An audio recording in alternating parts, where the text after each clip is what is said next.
and the planning core team. Welcome you to our first show and tell, and to the Welsh speakers in the house. Barhau, croeso Sioe, dangos, dweud. I hope I've done my Welsh teacher proud. Thank you all for joining us today in planning. I can see we've got a full house. I noticed we've got some of our SMEs in the house. Hi, Neil. Hi, Myra, our CEO. I think that's just a few faces. Hi, Fiona as well. There's just a few faces I can see. We really appreciate your presence here. Thank you for coming today. A quick introduction about myself. I'm Samuel Olubade. I'm the delivery lead on the project. In other words, I'm in charge of overseeing the successful execution of the project. On this project, CDPS is collaborating with the Welsh Government and several local authorities in Wales. Our goal is to streamline the planning process and system in Wales, making it more user-friendly and efficient for everyone involved. Yes, the agenda for the program today, this will also be in the chat. I think it's on the chat already. We'll be looking at the general overview of the project. We'll also be covering what we've done so far. And lastly, we'll outline what our next step will be. After the presentation, we'll have time to take questions, but in case you've got any question in between, please drop them in the chat and we'll address it at the end of the presentation. Right, a bit of introduction about the core team. You've already met me. I'm Samuel. I'm the delivery manager on the project. Tom is our UR, the user researcher, who is helping us to understand the needs, behavior, and preferences of the users through various research methods.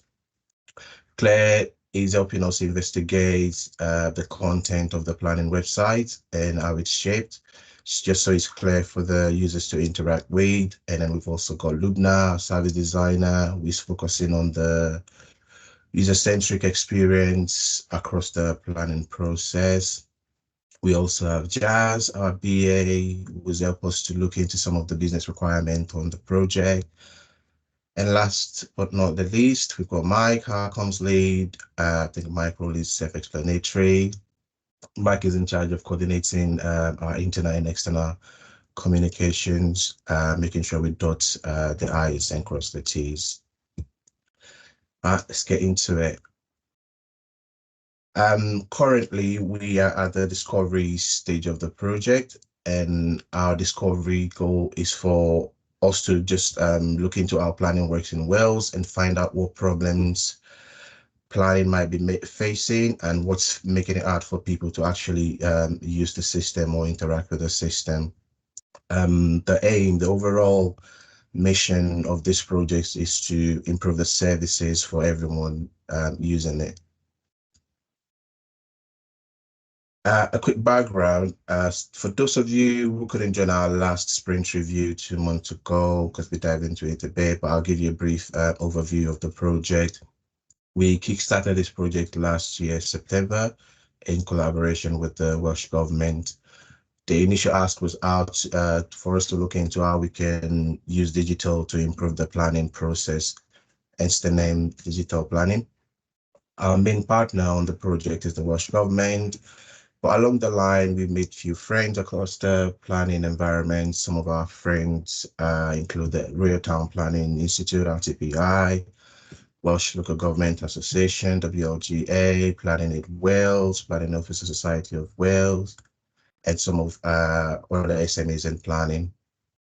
Oh yeah, I can see Femi is here as well. Femi is from the Cabinet Office for England. Hi, Femi. The project activities were split into 2 phases, the pre-discovery phase and discovery phase. Here's a little summary of the activities we carried out during our pre-discovery. Our main focus was the desktop research. So this is where we kind of examined some local authorities' website and we did some analysis on them. We also initiated the some engagement with stakeholders by reaching out to subject matter experts in planning just to get more information in planning, because every one of us is new to planning. So we kind of kickstarted our engagement so we understand how planning works. Also, we had a conversation with the Scottish digital team on planning, because they are currently doing the same thing in Scotland, and although they quite far ahead of us because they started about 5 years ago, and they're still currently in the process, but we still managed to get some helpful tips from them. And then we also went to the digital planning winter school in Cardiff, where we met experts in digital transformation for planning. They shared their experiences and some of the digital use they used to improve, some of the digital tools they used to improve planning. And they also talk about the challenges and issues they encountered along the way. So this information we gathered kind of help us to scope our discovery phase. And our agreed mission is to kind of dive deeper into the development management process. That's the mission for the goal for the discovery. So I like to call it development management process because it sounds fancy, but for people that are not familiar with planning, it's just basically the planning application process. So this involved the entire journey of an application, from the initial inquiry, if I need planning permission, until you submit your application, until you get an outcome. And so that's just like from one end to the other end. That's what the meaning of the development management process. Along the line, as we are aware, if you're not new to planning, planning is huge and complex. So what we did as an agile team is we decided to use Scrum. Scrum is one of the agile frameworks to break down complex project into smaller chunks called sprints. So we decided to scope it into 5 sprints to make it easier for us to manage. As you can see, our first and second sprint was to focus on requirement gathering from stakeholders engagement. So this is where we meet with like seniors in planning, planning officers, and other important personalities in planning to understand some of the challenges they face day in, day out, and ask them what they think a better system should look like. And also we've learned a lot through this. Currently, we're in the third sprint where we are analyzing the information gathered from stakeholders engagement, and also we map out the service journey, the service map and the journey map for the application process from a user perspective. We will discuss the last 2 sprints toward the end of the presentation because we haven't touched on that just yet. So to provide more detailed explanation of our progress so far, I will hand over to Tom, who is part of our core team, as he's serving as our user research. Tom. Great, thank you, Sam. Morning, everyone. Bore da. Lovely to see you all. Thanks for coming. So to give you a bit of a background into the user research that's gone on this project. So as a user researcher, my role has been to engage with the service users to try and understand their experiences so we can identify opportunities for improvement. There've been kind of 3 sets of service user that we've wanted to engage with. There's been the public or the householders. There's been the agents that often do a lot of the application process on their behalf. And then there's the planning staff, so the kind of back end users. So we've carried out 3, or we will be carrying out 3 kind of phases of activity for user research. So the first 2 there we've done already. So stakeholder interviews. We met with subject matter experts and stakeholders, so planning staff, senior and more junior, to help us kind of better understand the challenges that they see and perceive within planning, what barriers they come up against. And this has really helped us to focus our discovery scope going forward. We've also carried out some usability testing. So that's involved getting non-planners to actually test the planning application journey online. This has been quite insightful and helped kind of show us some kind of gaps in the journey that perhaps we need to address. And the third one there that we haven't yet carried out, that's part of our kind of next steps, is user interviews. So we're going to be meeting with agents and householders to understand their experiences, the challenges they face, and understand what unmet needs they have as well. So in terms of the engagement we've had with stakeholders and subject matter experts, these are the kind of range of organizations we've met with so far. It was really important to us that we met with people in different roles, different levels of seniority, with different experiences, as well as getting a range of organisations and planning authorities from across Wales. So some more or less rural, some north and south, west, mid. So we've really tried to kind of broaden our palette as best we can there. In terms of what we did with the insights we gathered, so after all those conversations, I pulled all the insights into an online board. This is just a kind of illustration of what that looks like. And then you start to look for patterns and commonalities in what's in the messaging that's coming out. And these, as you pull them together, start to become the themes that you can kind of use going forward. So I'll show you a quick list of the kind of key themes that have come out of those initial interviews. The big one, so we asked a specific question about what people thought was the biggest opportunity for improvement, the area of biggest kind of opportunity for improvement, and the consensus was the planning application process. It feels like that could do with quite large scale overhaul, but also there's some kind of low hanging fruit opportunities for kind of quick wins. So we've focused our discovery around that. There's also messaging about the planning portal or planning applications Wales not being particularly user friendly. People struggle to use it. There's language that isn't particularly user friendly. Applicants really struggle to understand the terminology used, but also the complexity of the planning process as well. Something about pre-application. So there's a pre-application service, which generally leads to a smoother application process. But this isn't being used as often as it should. There's lots of kind of manual processes still within the overall process, particularly in the kind of back end. So there's opportunities potentially to kind of automate some of that maybe. There's issues around communication and feedback between applicants and then planning staff. And there was also, again, a kind of general consensus that people do want to look to digital transformation to try and improve the service. So then we moved on to usability testing. Like I said, that looked like getting someone who isn't familiar with the planning process in a room to test the online process start to finish. And we tested 8 different local planning authority kind of journeys. What we did was assign kind of straightforward tasks to each participant. Those tasks range from kind of finding a planning fee to actually going through and making a full application.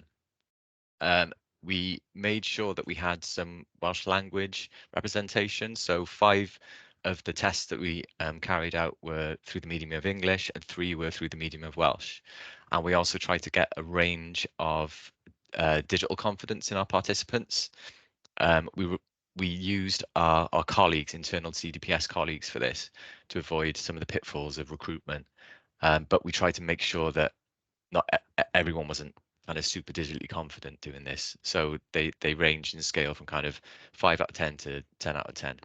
And just to give you a bit of context, they were, like I said, the tasks were quite straightforward, but there were at least a few examples where participants were unable to complete the task at all. So there's definitely scope for improvement there. Again, I pulled all that insight and all the observations into kind of themes, and here's a list of what some of those key themes look like. So the main one there is very generic, but we did break this down. So I do have lots more specific detail around this point, but generally the point was that the portal or planning application Wales could be far more intuitive. People had quite a lot of issues using the portal. council web pages as well. They're not particularly user friendly, and obviously this is generally the first step in lots of people's planning application journey. So there should be kind of a seamless usability across that, and there wasn't. The amount of content, the number of questions, the number of options, it was all a bit overwhelming for the users. So maybe there's scope to kind of pare that down and make it a bit more straightforward there. Again, lots of the language is too technical for the average user. Most users would have required further guidance. And in that situation, most would have stopped their application and they would have called the council. So kind of instant failure demand there. And finally, there was some specific issues around the Welsh user journey. So Welsh content is not up to scratch, and there were some elements of the Welsh user journey that were different in quality to the English user journey. So there needs to be a bit of a focus there too, I think. And finally, kind of looking forward. So like I said earlier, the third and kind of final phase of user research is user interviews. So we're going to recruit a number of agents and householders and try to understand their experiences and their needs for the planning application journey, again, to see what the gaps are. And then it's just going to be a case of collecting all that information and insight, analysing it, and feeding that into our recommendations, I think, going forward. So that's everything from me. I'll pass you on to Claire now, who I think is going to discuss her role in exploring the content. Thanks, Tommy at Barhau. Hi, I'm Claire. I'm the content designer on the project.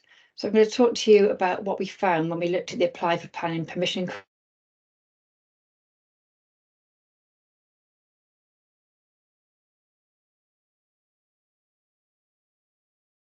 Not great timing for Wi-Fi to drop out, is it?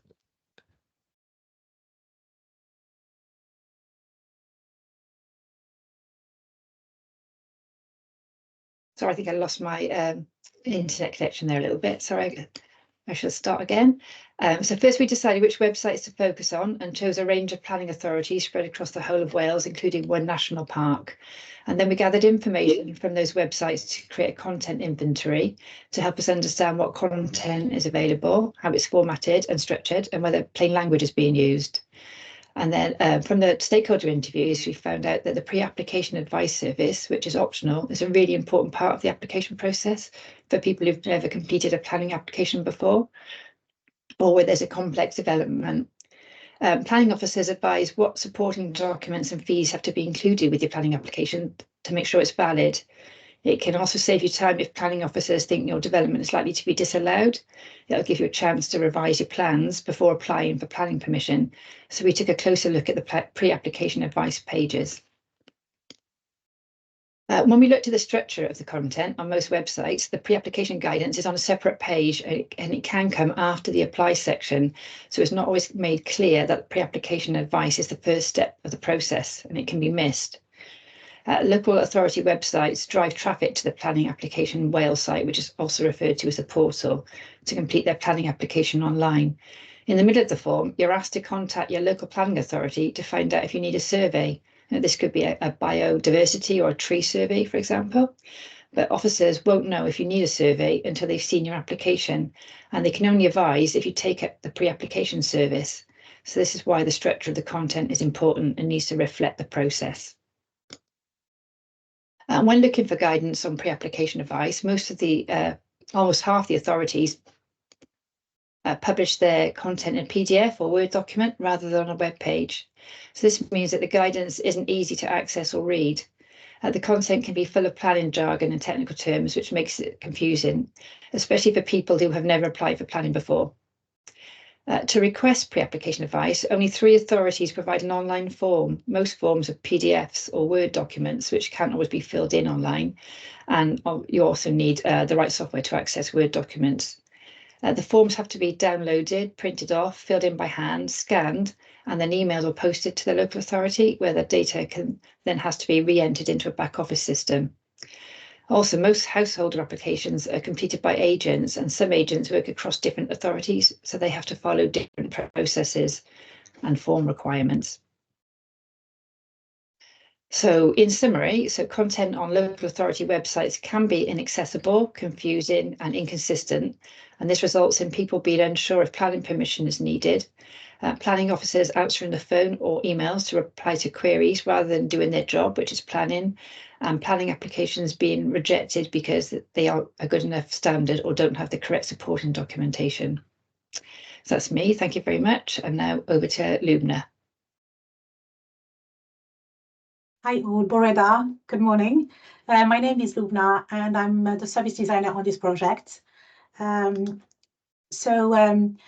us to understand more about planning and the needs of where improvements can be made, we picked up a few case studies.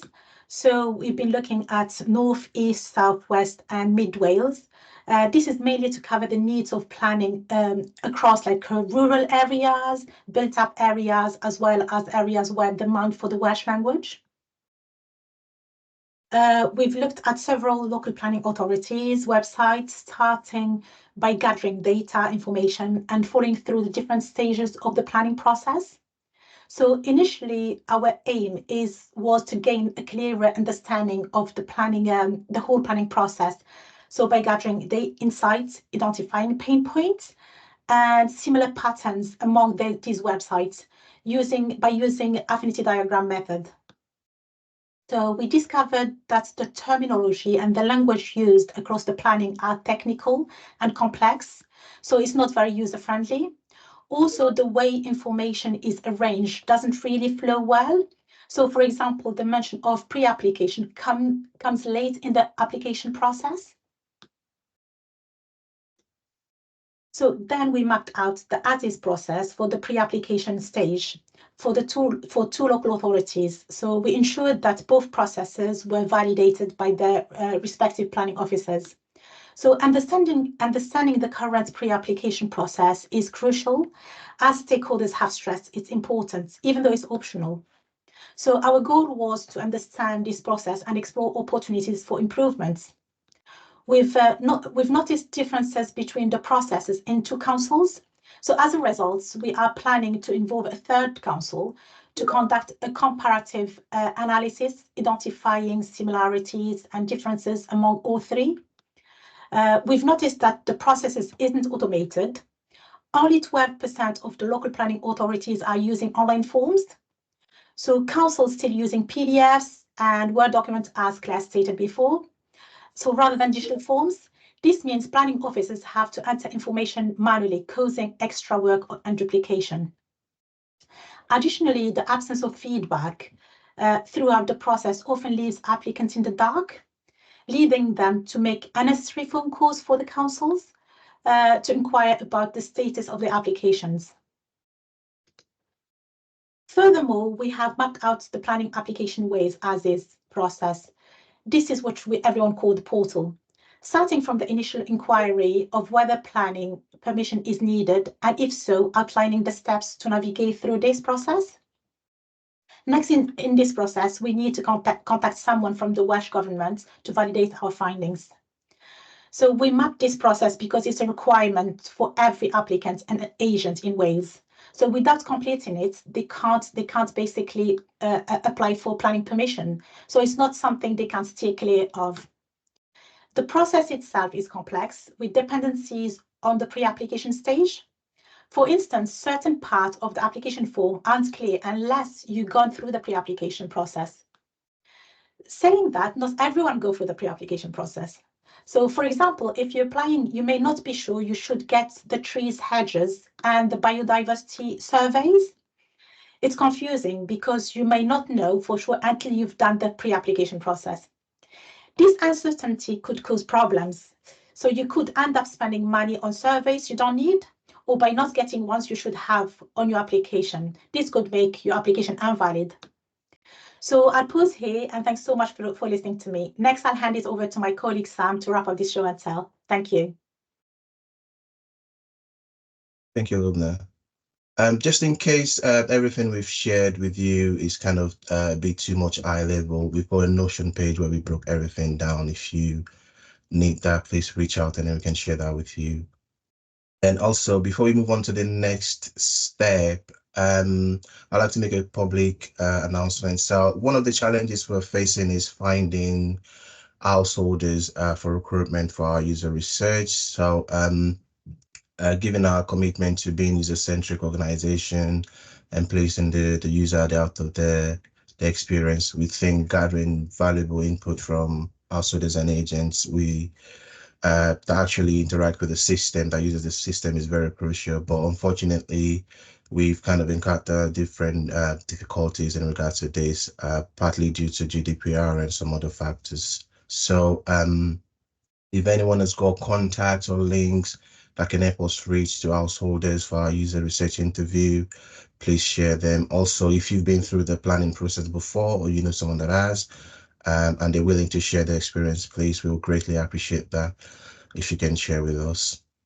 And that brings us to the next piece, because that's the last piece of our puzzle, which will bring us to the next step. Our next step involves consolidating all our findings into a comprehensive report. The report will summarize our findings and also incorporate some recommendations, many which we have been provided by the planning stakeholders we've managed to speak to, just asking them how they feel the system should be or could be improved. And then we'll then present our report to our stakeholders, allowing them to decide on what the next step and what the future direction of the project will be. To make things smoother, this is what we feel like we need. We think it's really, really important to work closely with the local government planning and digital teams, just because we want to get their support and help whenever we need to, and also to make sure they're on board with what we're doing, because this will help us communicate our work better, and then we can work together effectively for the success of the project.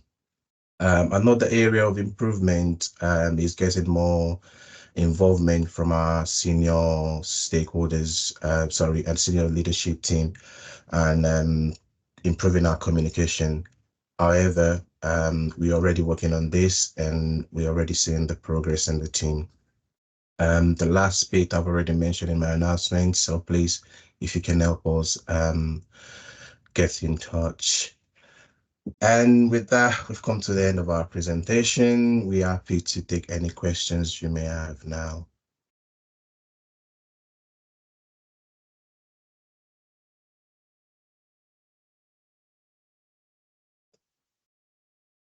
Yeah, got Glyn Jones. Do you want to come in there, Glyn? Yeah, hi, thanks for the presentation, everybody. Really good work.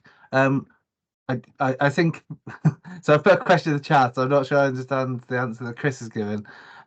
So if we haven't had householders giving feedback on the application process so far, who has been giving the feedback? That's not CDPS staff that have been doing that, is it? No, Or is it? we recruited colleagues to help test the online plan application Oh, we did? process. Okay. Yeah, we did, because they were essentially, you know, your average member of the public who's not familiar with planning in that instance. In terms of who we've spoken to so far, so it's mostly stakeholders, so planning leads, planning officers, experts from across different planning organisations across Wales, to understand more about the kind of planning landscape and the challenges that they foresee within the system currently, and to help us focus our scope. We're yet to recruit, so it'll be agents and householders who will be taking part in our user interviews. We're yet to recruit for that because we've been struggling with the householder element. So we're waiting until we've got clear channels that we can recruit through. But it will be, yeah, agents who apply on behalf of householders, and then householders themselves who try and complete the journey themselves. So that's the kind of final and integral piece to the puzzle, but we're not there yet. Okay, so I think, I mean, that's something to talk to Neil and Chris about, who are on the call from Welsh Government. But I suspect your best hope is through the local planning teams. And if there are GDPR issues in terms of asking to go and recontact people putting planning applications, then can we work with a couple of local authorities to capture people who are putting in applications from now on, and ask them as part of that if they would be willing to be part of user research. I'm sure those are tactics you've considered, but Neil and Chris can point you in the direction of people who might be able to help you with that, or that's something we could pick up with planning officers when we meet them soon. So Yeah. Agents should be more straightforward, I would imagine, because Agents we kind of have covered. Like you said, that's where our train of thought was going, but we need that support, unfortunately, to assist us in doing that. So yeah, like I said in my message, any support is much appreciated, but it's kind of vital to our this last little phase of our user research. Yeah, sure. Well, can I ask another question on sorry, how closely are we involved, the planning inspectorates, in this, in terms of the appeals process later on? Because they want to do a lot of work in terms of the user-centered design around that. And I don't know, I can't remember whether your board included the end process as well. I'll take that, but so we had to kind of define our scope quite clearly, because as Sam said early on, like, the planning landscape is huge. The journey itself is, can be quite long and winding. So we focused in specifically on the planning application process up to the point of the decision. We haven't really focused on anything further than that. So the appeals part of the process we haven't really focused on, just to contain it, because we're a small team and we have to kind of work to quite a manageable project. Otherwise, I don't think we're going to be able to achieve what we really want to in terms of quality. But that is not to say that we're disregarding it, and it might not be something that we can explore further down the line. But I think for this discovery, it's slightly out of our scope. I don't know if anyone else in the team's got any thoughts on that. Chris has got his hand up. I don't know if he's coming in on that point there, Chris, or is it a different question?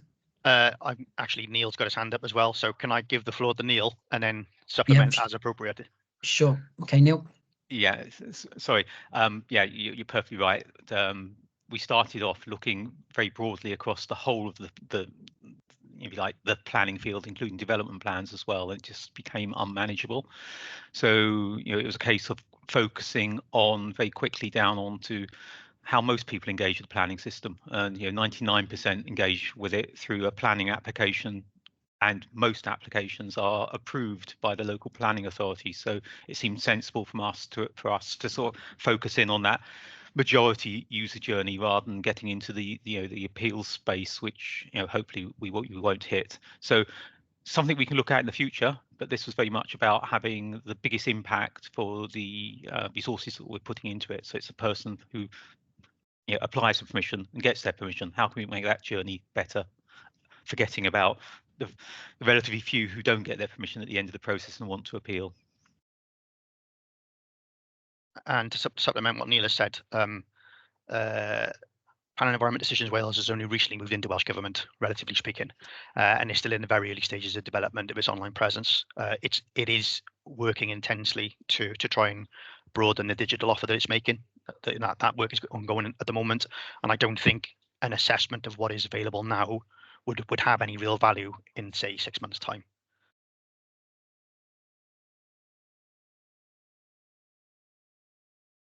Okay. Glenn, did you want to come back in there on any of that? No, sorry. No, that's really helpful answers. Thanks, both. I think it's just, it's just incumbent on us, I think, Neil and Chris, to keep Pedro involved, informed, involve them as stakeholders just as we need to. But I think, if that's the scope you've agreed as the business, then that's fine. Thanks.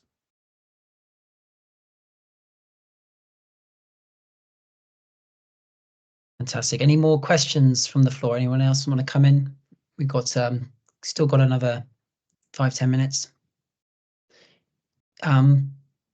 Myra just asked, our joint chief executive just asked a question on detail on timelines and next stages for the weeks ahead. So yeah, I'll take that. Yeah. For the timeline, we're not looking to rush things just because we want to make sure we're doing it the right way. But I think, like I just said, there's only one last piece of the project now, which is the user research interview. So the quickly we get those interviews done, the earlier the better. But that will depend on, so the next stage is just that user interview recruitment and carrying out those interviews. So that will depend on how long it takes us to actually get those people on board. But it's looking good. So hopefully, I think in 2 to 3 weeks time, we should be able to round things up.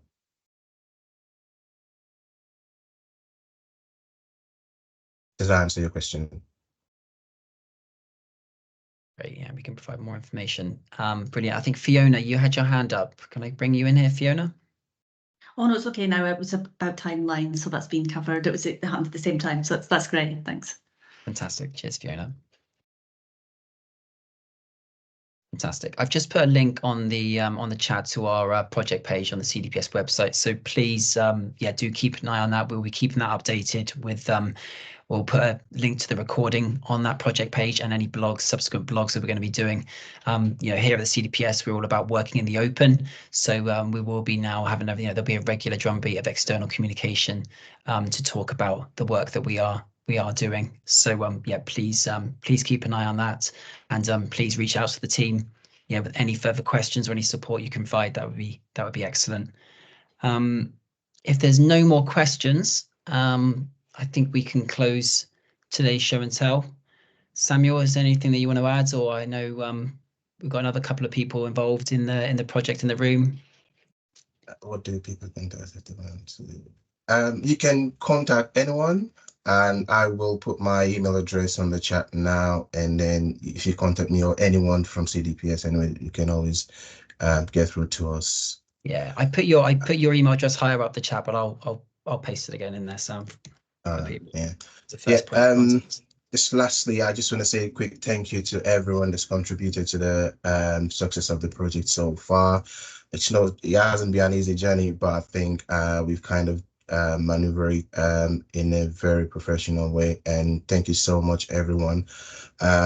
Joe, Neil, Glenn, our CEOs, the core teams, everyone from CDPS, everyone from the Welsh Government, RTPI, Proposal, Planning, Society of Wales. I can name everyone, but yes, so thank you so much for contributing, each and every one of you, and we hope to see you very soon. Thank you for coming.